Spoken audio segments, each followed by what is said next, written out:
Prologue. It was supposed to be an easy urban exploration vlog, just another haunted location to check off the list.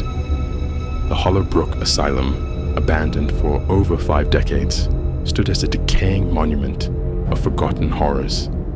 The locals whispered about the spirits that roamed the hallways, but Eric and his 3 friends, Nina, Mark, and Jason, thought it was just another ghost story.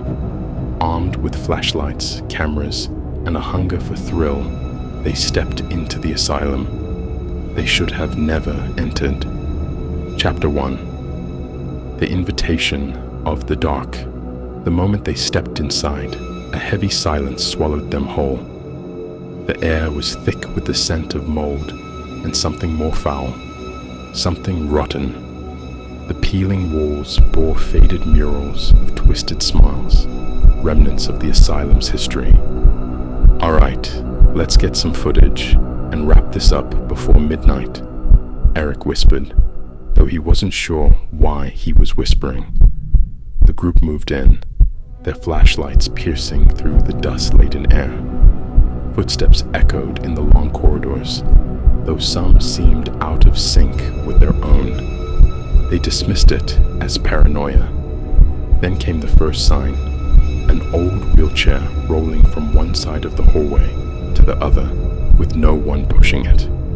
"Did you see that?" Nina gasped, grabbing Jason's arm.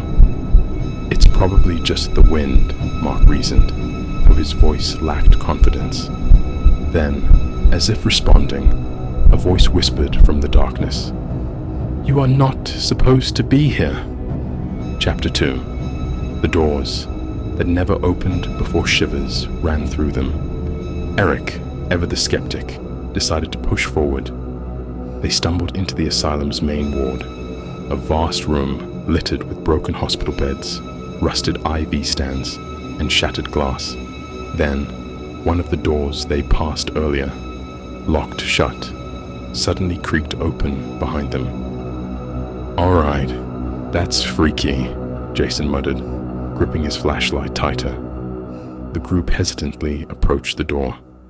Inside, the walls were covered in deep scratches, as if someone or something had been desperately trying to claw their way out.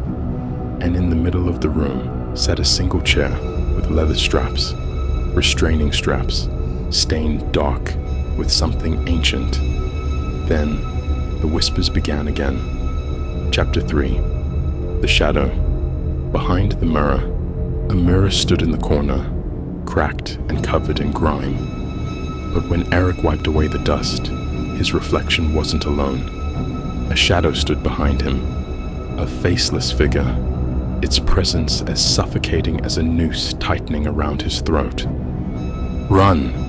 the voice in the mirror whispered. Eric spun around. Nothing. Then the lights of their flashlights flickered, the darkness pulsed, and then Jason screamed. Chapter 4. Jason's Disappearance. Jason's scream was cut off as the shadow swallowed him. He was there 1 second, and then, gone. The camera he had been holding clattered to the floor, its screen flickering static. "Jason!" Nina screamed, running toward the spot he had been. But he was nowhere.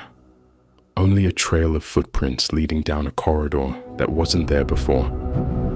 "This is wrong," Mark whispered, fear gripping his voice. "We need to get out of here." But the entrance they had come through, gone.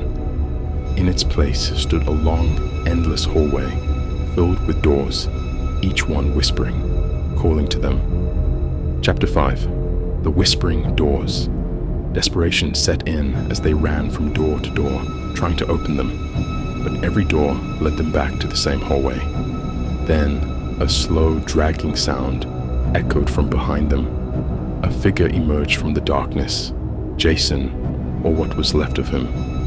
His eyes were hollow, his face stretched in an unnatural grin. His mouth opened, and the same voice from before came out. "You are not supposed to be here." The air turned frigid.